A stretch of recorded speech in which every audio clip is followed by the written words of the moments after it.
La Bible dit c'était à l'époque d'Assyrus. Je vais diminuer un tout petit peu. C'était à l'époque d'Assyrus, de cet Assyrus qui régnait sur 127 provinces depuis l'Inde et l'Éthiopie. Le roi Assyrus siégeait en ce moment-là à Suse, la capitale. La 3e année de son règne, il organisa un banquet pour tous ses princes et ses serviteurs. Les responsables militaires des Perses et des Mèdes, les nobles, les chefs de province furent réunis devant lui. Il étala la glorieuse richesse, comme tous les rois, de son royaume et l'éclatante splendeur de sa grandeur. Cela dura longtemps, 180 jours. Vous entendez ça? Pendant 180 jours,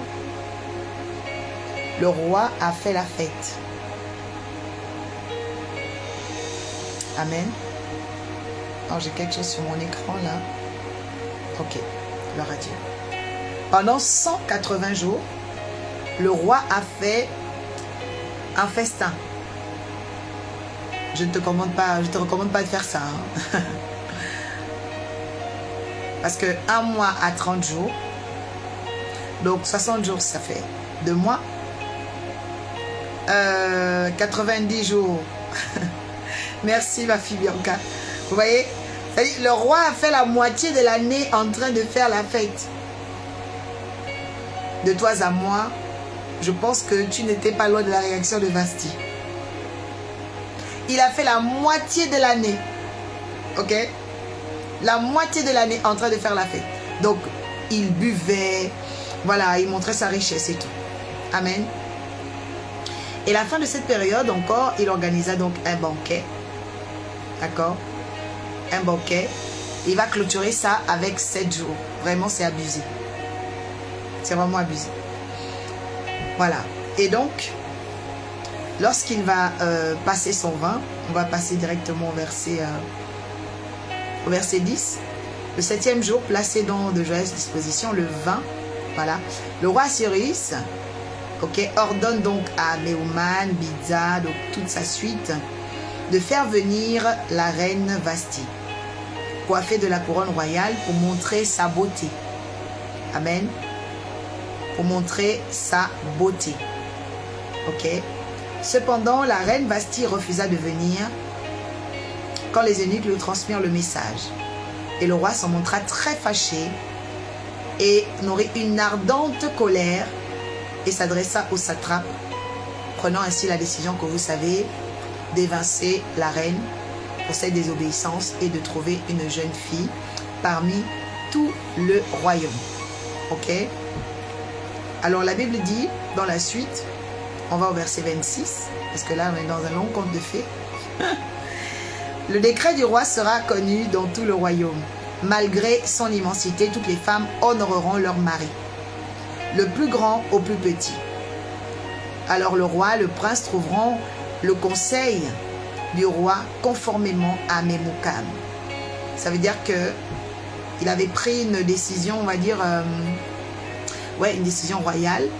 Et lorsqu'il prend cette décision-là, en fait, tout le royaume devra obéir. Ok?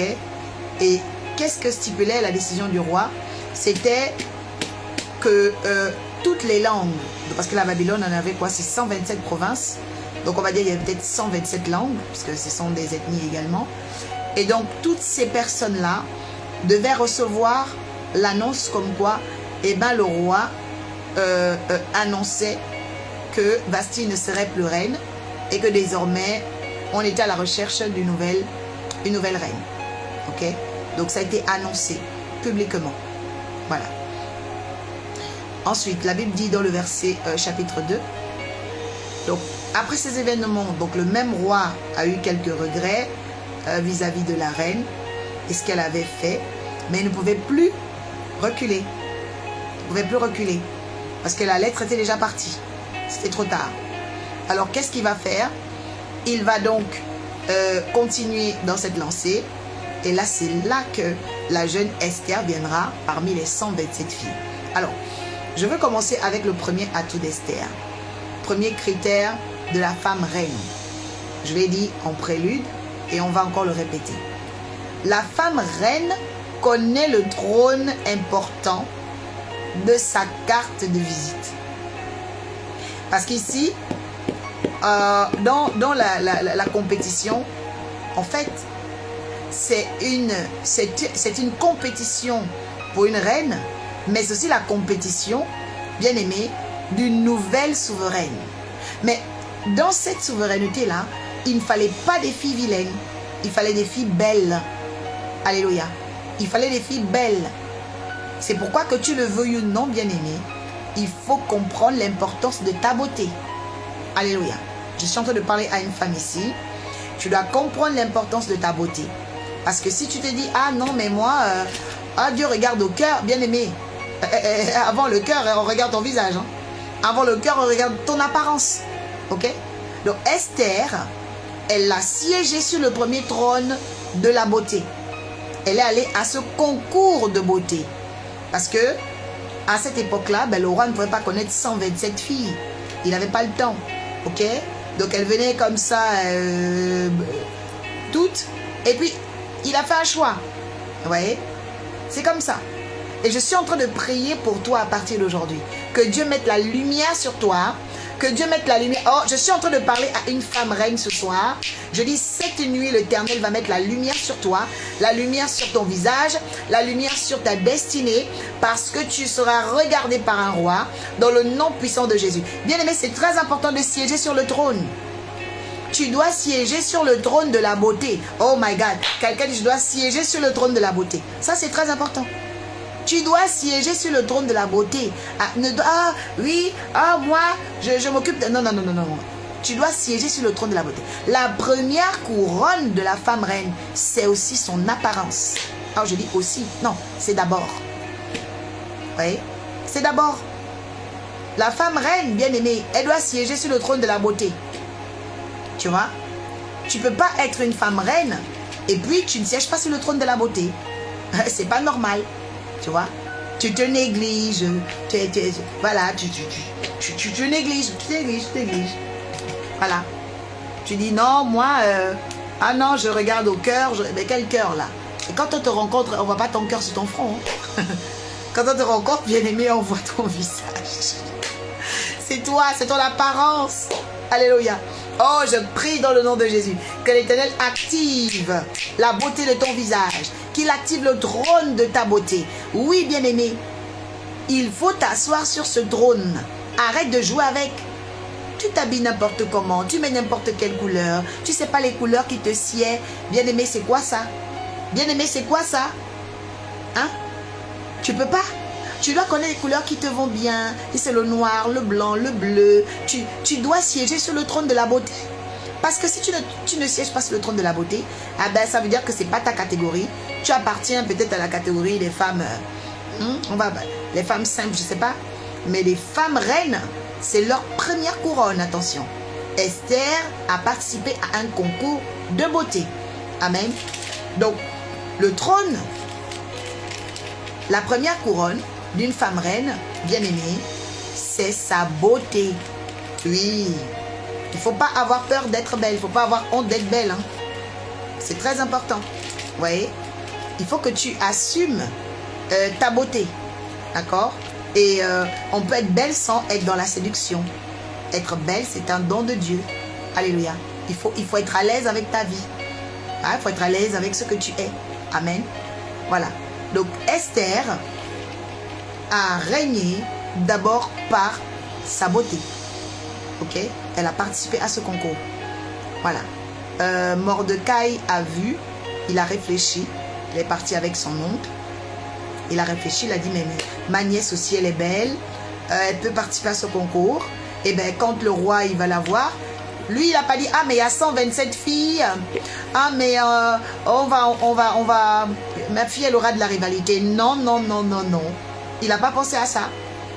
Il a dit, Esther est ma fille, elle est belle, elle va au concours de beauté. Alléluia. Oh my God. Que Dieu te bénisse dans le nom de Jésus-Christ de Nazareth. May God bless you, Mathurine. Que Dieu te bénisse abondamment. Alléluia. Apostle Moïse, soyez bénis. Amen. C'est très important, bien-aimé.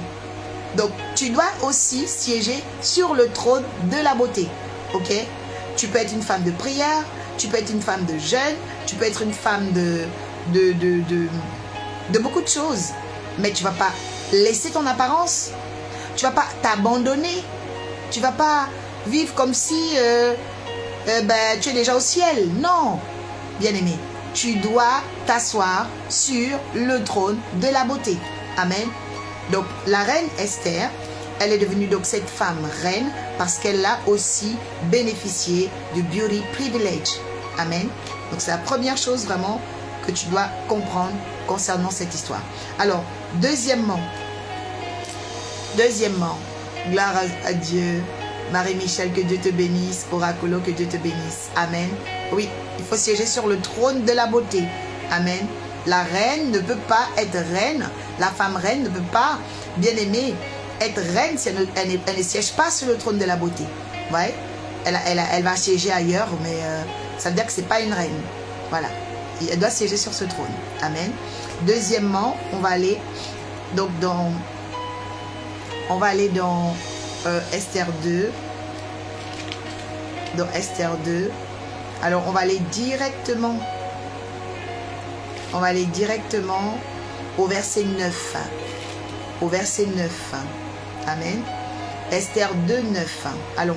La Bible dit, la jeune fille lui plut et elle gagna sa sympathie. Ok. Il s'empressa, de lui fournir des produits cosmétiques et les éléments dont elle avait besoin.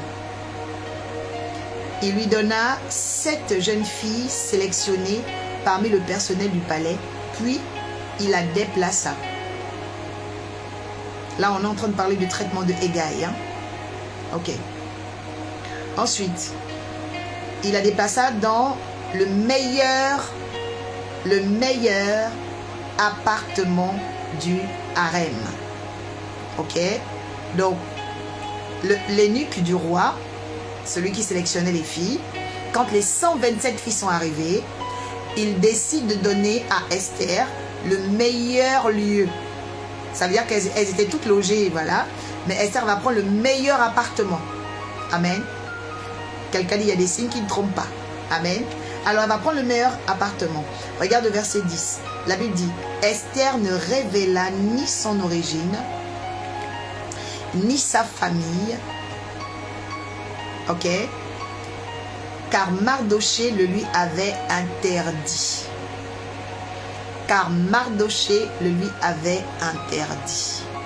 Amen. Ça, c'est très intéressant. Parce qu'en fait, vous savez qu'au début, on l'appelle Hadassah.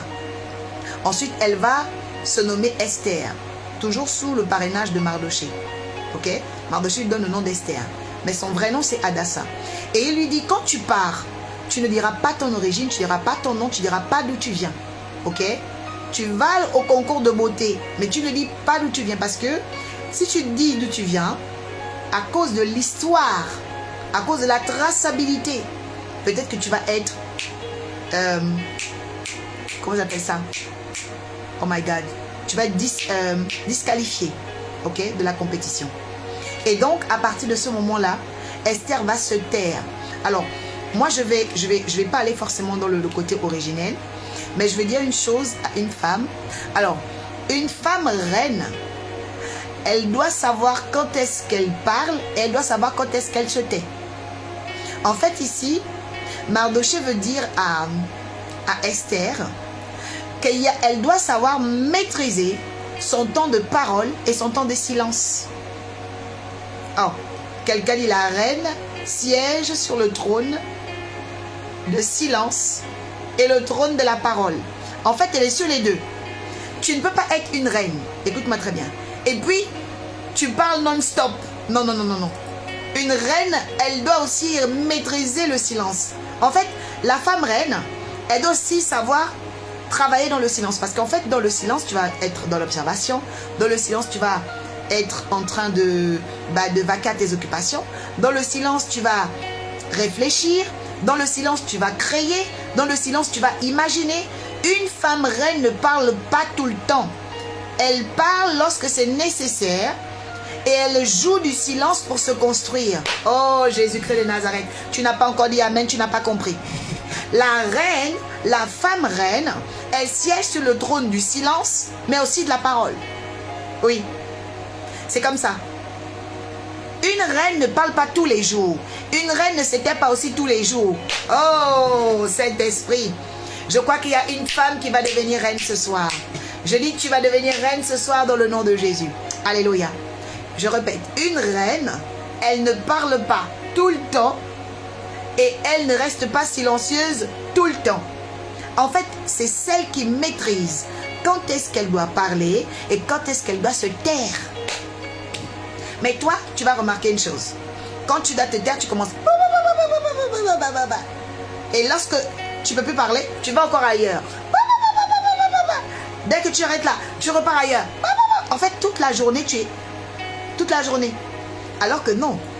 Il y a des temps dans ta journée où tu dois être dans le silent moment. Il y a des temps de ta journée où tu dois être dans le silence. Il y a des temps de la journée où tu es avec du monde. Il y a des temps de la journée où tu dois te retirer. La royauté travaille dans l'équilibre. La royauté travaille, bien aimé, dans l'équilibre. Tu ne peux pas être une reine et puis tu parles tout le temps. Tu es une reine et puis tu es silencieuse comme une tortue. C'est pas normal. Tu vois? Tu dois être équilibré. Tu es assis sur le trône du silence. Tu es aussi assis sur le trône de la parole. Ok? Et c'est ce qui va créer l'équilibre. C'est ce qui va créer l'équilibre. Tu seras une reine, bien-aimée. Alléluia. Oui, Claudia, par exemple, quand tu es en colère, mais ce n'est pas seulement la colère qui doit nous emmener à nous taire. Même quand tout va bien, tu peux te taire.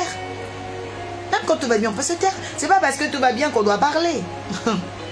Non, le silence fait partie de la vie. Quand tu dors, est-ce que tu parles? Mais tu n'es pas morte. Le silence fait partie de la vie. Remarquez même dans la parole, même dans un échange. Il y a souvent des pauses, il y a des temps morts, parce qu'on respire, parce que, oui, quelqu'un dit le silence fait partie de la vie. Le silence fait partie de la vie. Vous voyez?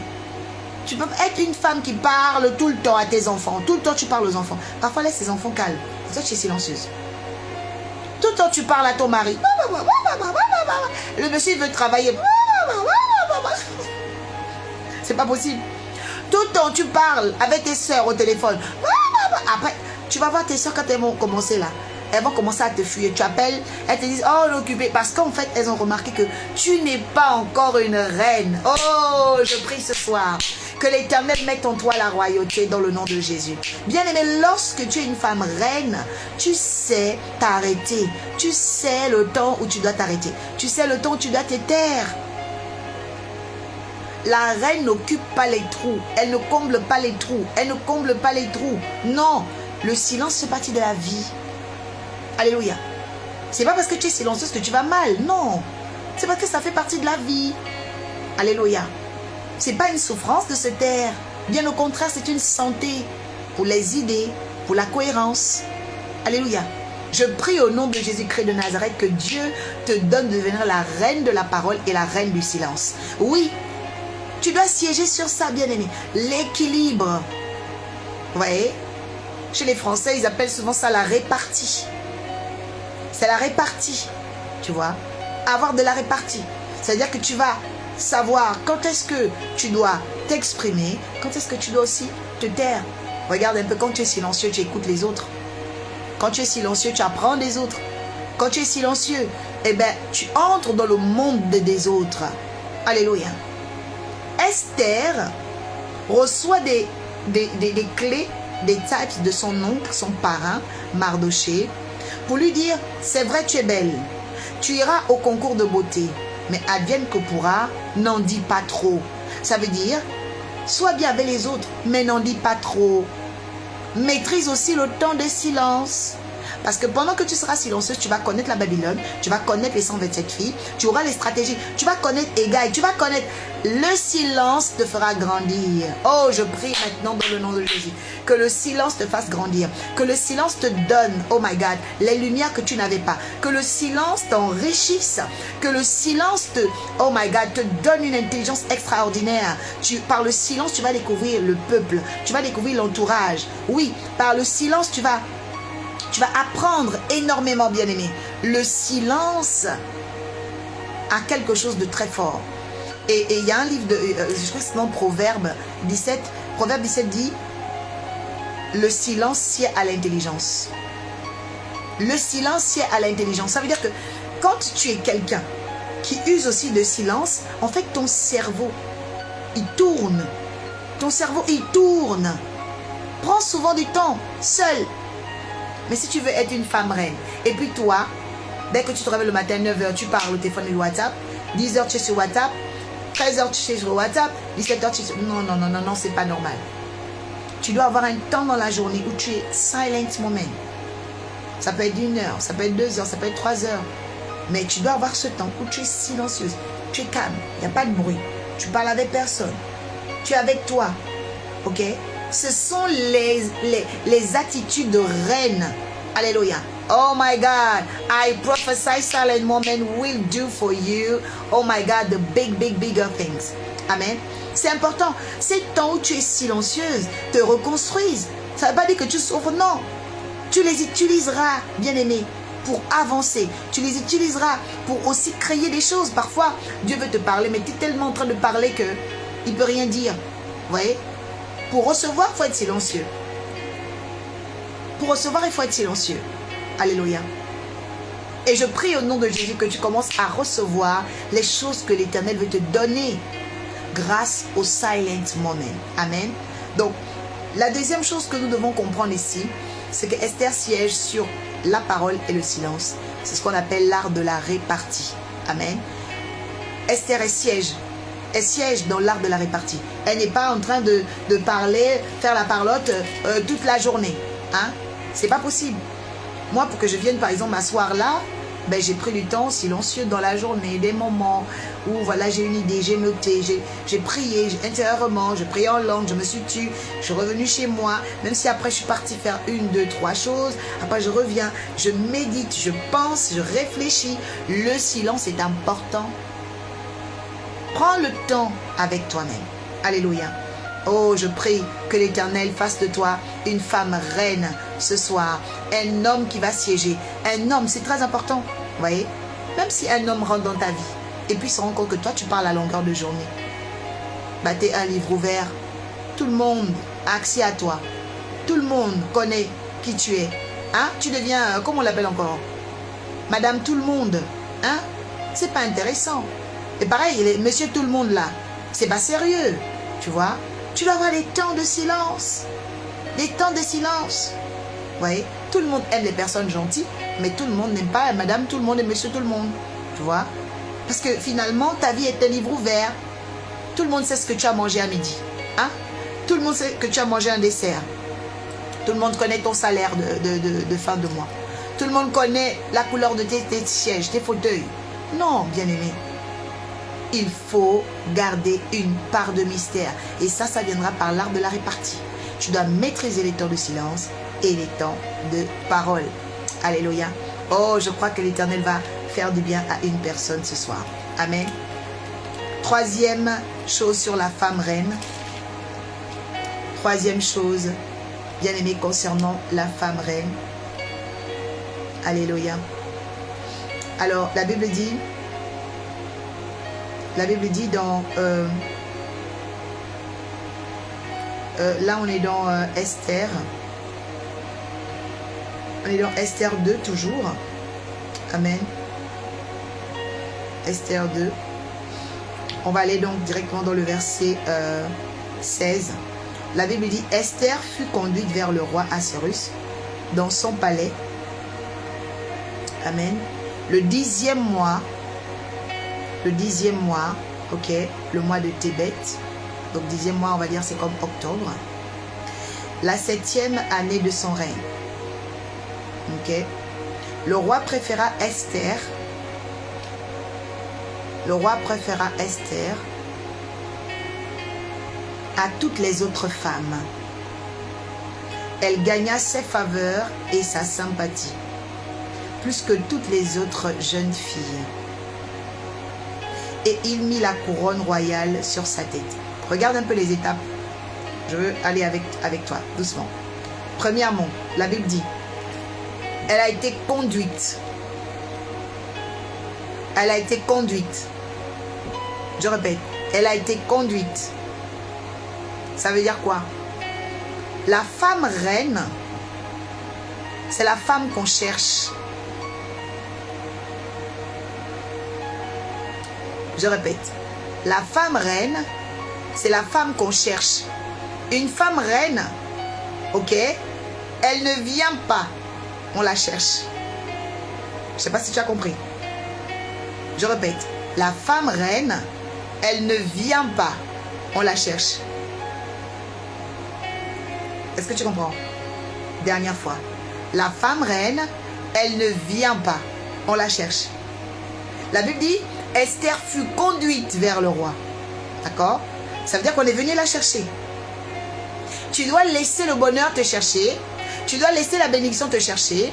Tu dois laisser la grâce te localiser. Bien-aimé, il faut comprendre l'importance de la femme reine. La femme reine, bien-aimé, elle ne vient pas.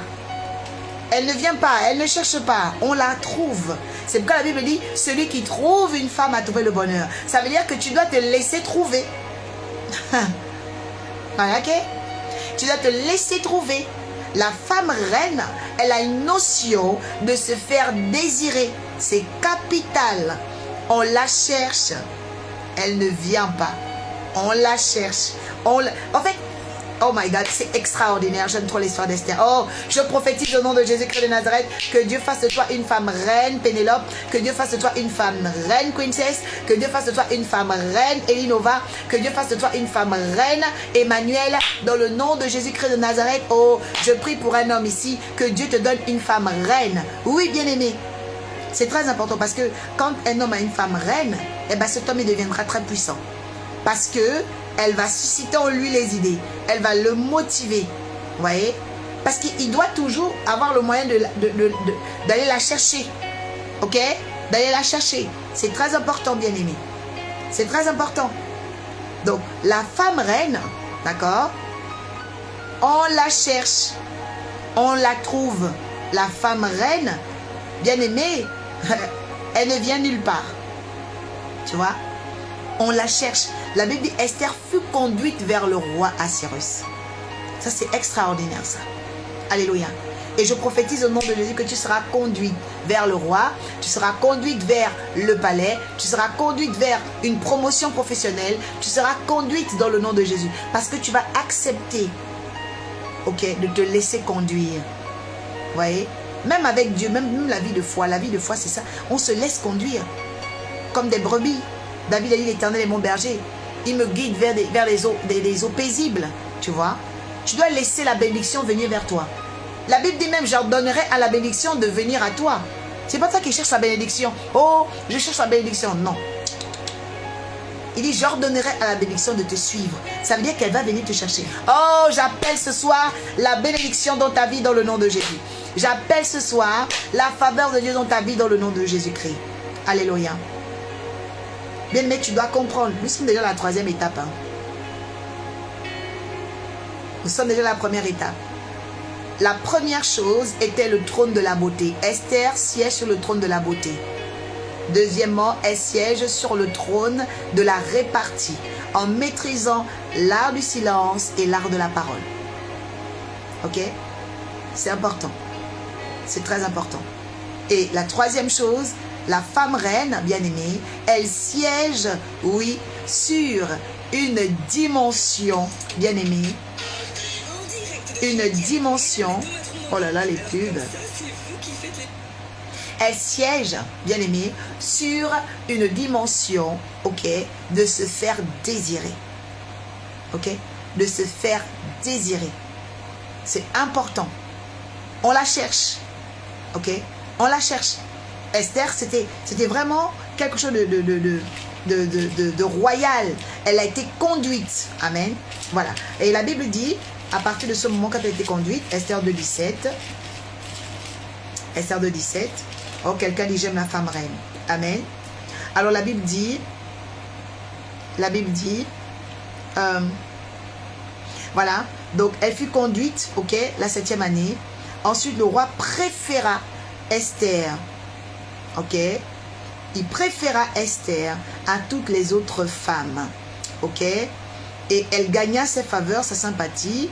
Et moi j'aime bien ce passage. Il mit la couronne royale sur sa tête et la proclama reine à la place de Vasti. Ok? Bon, maintenant, qu'est-ce que Esther a-t-elle développé de plus que Vasti? Qu'est-ce que Esther a développé à la place de Vasti? Parce que le roi ne cherchait pas seulement une reine, il voulait une qui devait remplacer Vasti. Qu'est-ce qu'elle avait de plus? Parce que c'est vrai, elle a le trône de la beauté, c'est vrai, elle se fait désirer, c'est vrai, elle a l'arbre de la répartie, mais qu'est-ce qui la distingue de Vasti? Amen. Quand vous regardez, Vasti, elle appartenait déjà à la Babylone. Ok, elle appartenait déjà à la Babylone. Mais Esther, elle était différente de Vasti. Attention, le roi, quelqu'un dit l'humilité. Ce n'est pas l'humilité, il ne la connaissait pas. Il ne la connaissait pas, il la rencontrait à peine.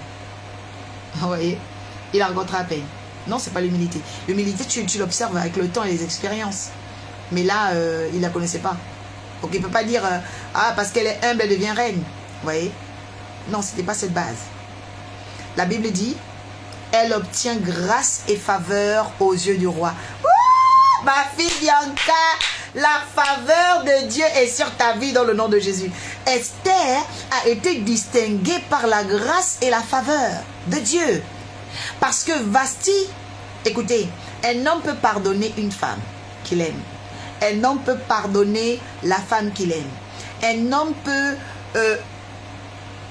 supporter même des choses insupportables d'une femme. Je vous le dis.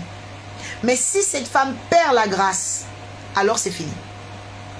C'est pourquoi beaucoup de femmes se trompent beaucoup. Parce que vous vous dites, ah, je développe les qualités, les dons, la personnalité. C'est bien, hein? C'est bien.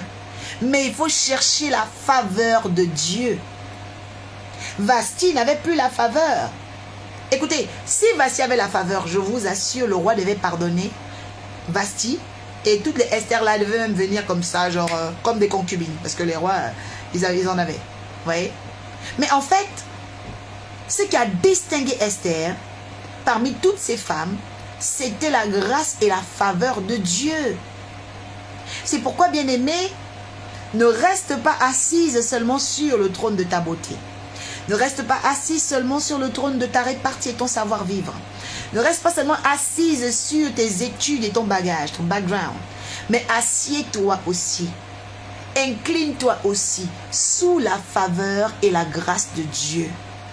Parce que c'est la grâce de Dieu qui connaît ta future femme. C'est la grâce de Dieu qui connaît ton futur mari. Je suis en train d'appeler cette nuit, oh my God, I am calling the grace of the Lord, the favor of the Lord. Bien aimé, c'est la grâce qui nous distingue dans la vie.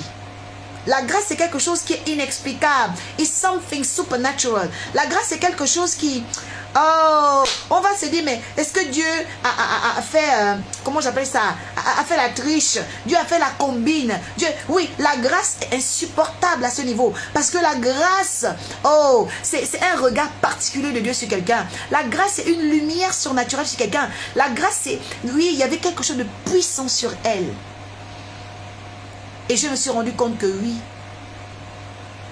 La Bible dit que l'homme de bien attire la faveur de l'Éternel. Ça veut dire quoi? Ça veut dire que cette fille, elle pratiquait quelque chose qui inclinait le cœur de Dieu. Elle vivait avec son oncle. Si Esther était impolie avec Mardoché, je suis convaincue qu'elle n'aurait pas la faveur de Dieu. La faveur, c'est des choses que vous avez emmagasinées dans votre vie. La faveur, c'est l'héritage que vous avez emmagasiné par vos actions. Faites attention à vos actions. Faites attention à votre karma. Il y a des gens qui marchent, la personne, tu n'as même pas la faveur. On ne voit pas la faveur. Parce que tu peux même tout faire. On ne sent pas la faveur sur toi. Parce que tu as un karma bizarre. Tu es impoli avec les gens. Tu menaces les gens. Quand tu as des problèmes avec les gens, tu les insultes, tu les méprises. Bien, mais tu n'as pas la faveur à cause de ça. Vous voyez? On appelle ça la disgrâce, la poisse.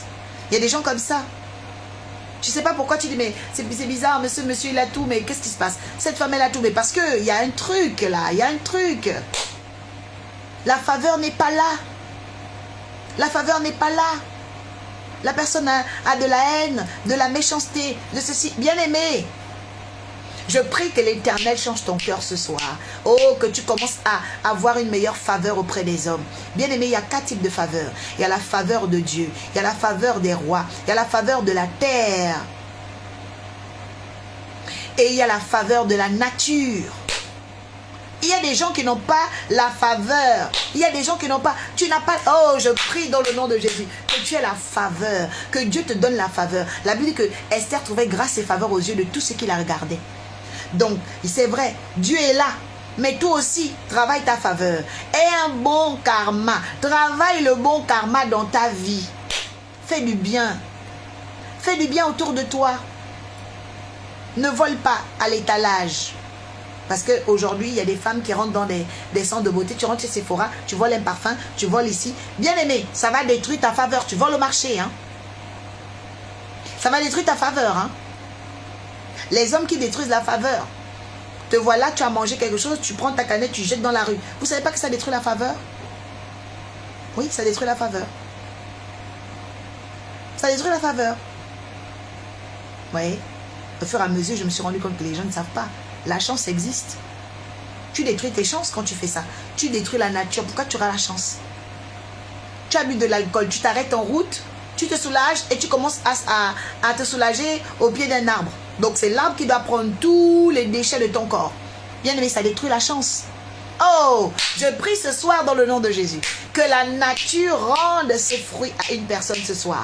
Dans le nom puissant de Jésus-Christ de Nazareth, je prie que tu commences à développer la faveur, que tu développes, bien aimé, quelque chose de nouveau, des bonnes attitudes avec les êtres humains, avec la nature. Bien aimé, il faut que tu aies en toi la faveur, sur ta vie la faveur, au nom puissant de Jésus. C'est très important. Ne salissez pas la nature. Tu habites à côté d'un cours d'eau, tu jettes n'importe quoi là-bas. On ne fait pas ça. On ne fait pas ça. Vous ne savez pas, c'est interdit de salir l'eau? Mais c'est pas possible. Il y a des gens qui font des choses très graves. Oh, je prie ce soir dans le nom puissant de Jésus-Christ de Nazareth. Oh, que la grâce et la faveur reviennent dans ta vie. Que la grâce et la faveur reviennent dans ta maison. Que la grâce et la faveur reviennent dans ta destinée. Que la grâce et la faveur reviennent au nom de Jésus-Christ. Que tu saches comment vivre. Que tu saches comment vivre. Alléluia. Et j'appelle dans ta vie la faveur des rois, la faveur de la terre, la faveur des hommes et la faveur de Dieu. Je déclare que tu auras ces 4 faveurs. Je dis que tu les recevras au nom de Jésus-Christ. Alléluia. Tu dois avoir la faveur de la nature. Tu dois avoir la faveur de la nature, bien-aimé. Vous voyez? Il y a des lois naturelles qui peuvent te bénir. Faites attention. Alléluia. Faites attention, bien-aimés. Ne volez pas l'argent que vous trouvez. Après quelqu'un, tu as trouvé un portefeuille, va rendre à la police. Va rendre. Il y a des gens qui attirent la poisse, la malchance comme ça. Tu prends des choses, par exemple. Tu sais que ça appartient à une personne. Tu montes dans le train. Je me souviens, j'avais trouvé une tablette à l'époque, mais très belle, Apple Bordeaux. Je crois que c'est de la ligne 1 à Paris, sur les Champs-Élysées. Automatiquement, dès que je l'ai vu, boum, j'ai emmené au desk. Mais quelques temps après, je pense 8 mois après, on m'appelle, parce que j'ai laissé mon numéro de téléphone. On me dit, ben, la tablette, le propriétaire n'est pas venu chercher, parce qu'à Paris, quand la mairie de Paris garde stock après 1 an, eh ben, doit se débarrasser. S'il y a un numéro de téléphone, on appelle. Et moi, j'avais tellement la frousse, j'ai dit non, non, non, je ne vais pas récupérer. Donc, je l'ai laissé. Vous voyez? Un objet qui traîne, dès que la personne perd, tu sais ce qu'elle a? Eh ben, elle a de la tristesse quand tu perds un objet. Bon, maintenant, toi, tu as récupéré cet objet et tu penses que tu es en joie, là. Eh ben non, c'est la poisse. Parce qu'il y a quelqu'un qui pleure son téléphone quelque part. Il y a quelqu'un qui pleure sa tablette quelque part. Et toi, tu prends. Tu as ça avec toi. Mais non, c'est la poisse, bien aimé. Comment tu comprends pas que c'est la poisse? Tu vois? Ça détruit la faveur. Vous voyez? Maintenant, c'est différent. Si, par exemple, tu trouves dans un endroit, on va dire, insolite, de l'argent. Tu n'es pas dans une gare, tu n'es pas dans un lieu où tu peux avoir une trace de la personne. L'argent est devant toi. C'est venu. Tu as pris l'argent. Vous voyez? Il y a des chances comme ça. L'argent vient. Je vous ai déjà fait le témoignage quand j'étais dans le 7e. J'habitais le 7e. Alors, un après-midi, un samedi, pour préparer le culte de lendemain, entre parenthèses, je vais dire aux gens ici, ce n'est pas dimanche matin qu'on prend l'offrande. On prépare l'offrande de dimanche, samedi soir. Si tu ne savais pas ça. Parce qu'on prie sur son offrande la veille. On appelle ça l'offrande du soir. Tu pries sur ton offrande du soir et ensuite tu l'emmènes à l'église le lendemain. Beaucoup de chrétiens, vous n'êtes pas bénis parce que vous allez au distributeur dimanche matin et vous venez dans l'offrande. On ne fait pas ça comme ça. Non. Une offrande, on dort avec elle et on l'emmène le lendemain à l'église. C'est comme ça. Vous voyez? Donc, je suis allée au distributeur le samedi et donc je voulais prendre l'offrande et tout ça. Et devant le robot, je vois dans l'air un billet de 50 €. Je le saisis. Ça ne s'arrête pas. Hein. Le vent souffle encore. Un billet de 20 €. Je dis, mais qu'est-ce qui se passe ici? Le vent souffle encore. Un billet de 5 €. Je me suis retrouvée avec 75 €. 75 €. Bien aimé. En plus, Paris, c'est 75. Dans mes mains. En moins de 20 minutes. C'était rapide. Les vents soufflaient et j'ai eu 75 €. Donc, je n'ai même plus retiré l'argent que je voulais retirer du robot, du distributeur. Je suis partie avec ça, j'ai commencé à prier. J'ai dit, Seigneur, merci. Les anges m'ont envoyé l'argent. Oh, je prophétise dans la vie de quelqu'un. Les anges vont t'envoyer l'argent. La Bible dit, il fait de ces anges des messagers du vent. Bien aimé, noir sur blanc, le ciel m'entend. Je dis, reçois maintenant cet argent du ciel. Bien aimé, s'il y a des choses dans ma vie, je sais que Dieu existe. Les miracles existent, c'est la vérité. C'est la vérité. Je vous assure, Dieu peut te donner de l'argent. En tout cas, moi, j'ai vu dans le vent. Hein. J'ai vu dans le vent. Que les 4 vents t'envoient de l'argent dans le nom de Jésus. Parce que vous savez, vers 18 h, le coucher du soleil, souvent il y a de la fraîcheur et tout. Donc, le vent a soufflé. Pendant que le vent soufflait, je dis, mais attends, je rêve ou quoi? 50 €, 20 €, 5 €, 75 € au total. Oh, reçois au nom de Jésus l'argent dont tu as besoin. Je dis, reçois ton miracle au nom de Jésus. Tu sortiras de ta maison. Un vent va souffler et l'argent va venir. Oui, je vous assure, oui, Dieu le fait. S'il a fait avec moi. C'est pourquoi je dis aux gens, quand tu as la foi, il faut être un peu dingo. Hein. La foi, elle rend un peu toc-toc. Hein. Oui, je suis toc-toc pour Jésus. Oui, il faut être toc-toc pour Jésus parfois. Je vous assure. Parce que j'étais là, je dis, mais je vais raconter ça à qui, mon Dieu? Et je suis partie à l'église, le lendemain, j'avais la joie, j'ai fait le témoignage. Et l'homme me dit, mais oui, la parole de Dieu dit quoi? La parole de Dieu dit, il fait de ses anges des messagers du vent. Quand vous voyez beaucoup de grands vents, en fait, des grands vents annoncent les présences angéliques. Et selon ce que vous voulez faire, selon ce que vous voulez, ce que Dieu veut faire dans votre vie, parce que le miracle, c'est quoi? Le miracle, c'est une visitation. Le miracle, c'est l'intervention de Dieu dans l'affaire des hommes. Ok? C'est ça un miracle.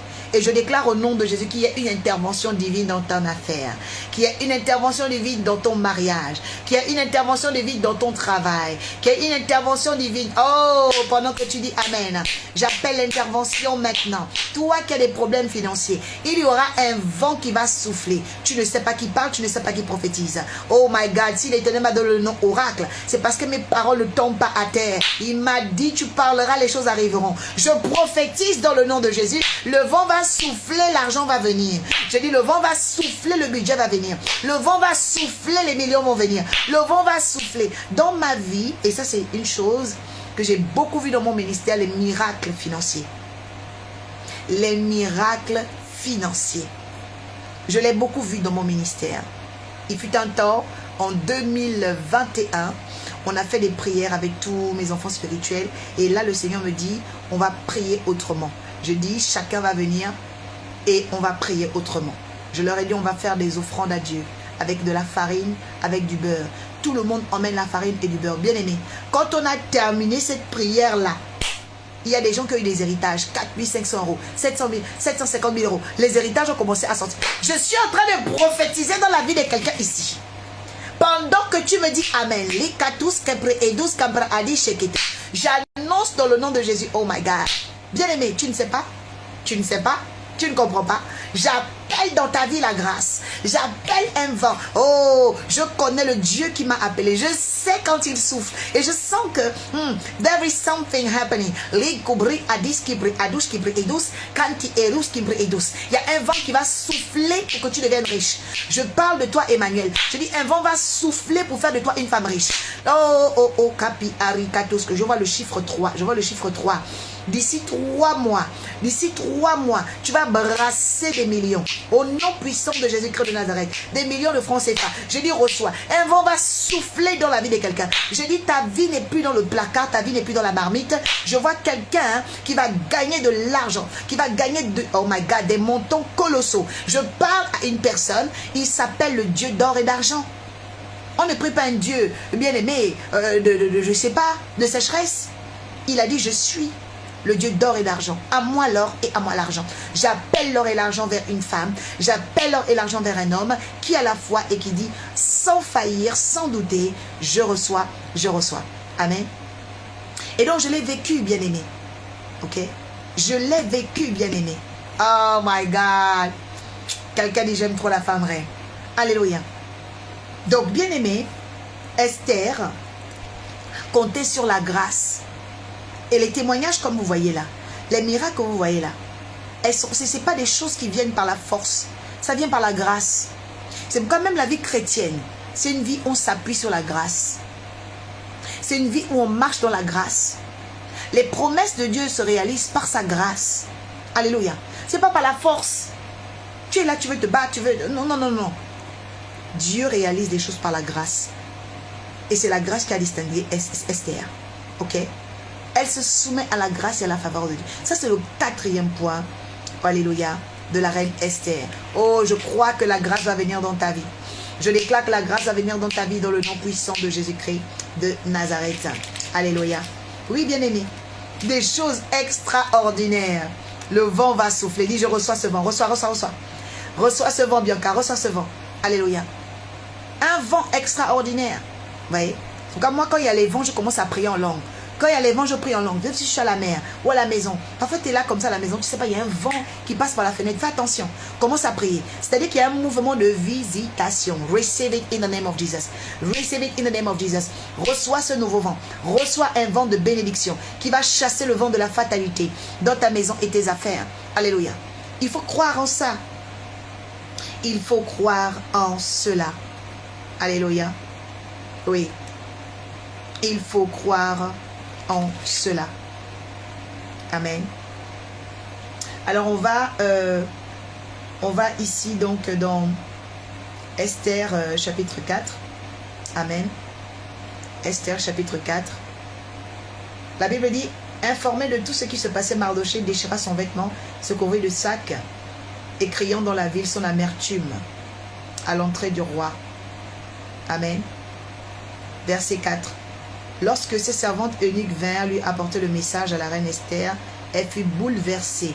Vous savez qu'il avait été donné un édit royal en la personne à l'attention de tous les Juifs pour être exterminés.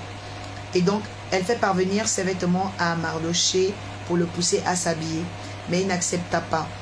Elle appela alors Attaque, attaché au serviteur, d'aller voir Mardochée et ce qu'il avait et pourquoi il se comportait de cette manière. Mardochée lui raconta tout ce qui arrivait. Il lui ordonna aussi il lui ordonna aussi une correspondance. Donc là, en fait, Mardochée va remonter l'information. Ok? Mais moi, ce qui nous intéresse, vous et moi, ce qui nous intéresse là, c'est la décision d'Esther. Elle va jeûner. Quelqu'un dit Esther va jeûner. Écoutez, une femme reine n'est pas reine pour la couronne seulement. La femme reine, c'est celle qui prend conscience que Dieu l'a choisie pour les autres.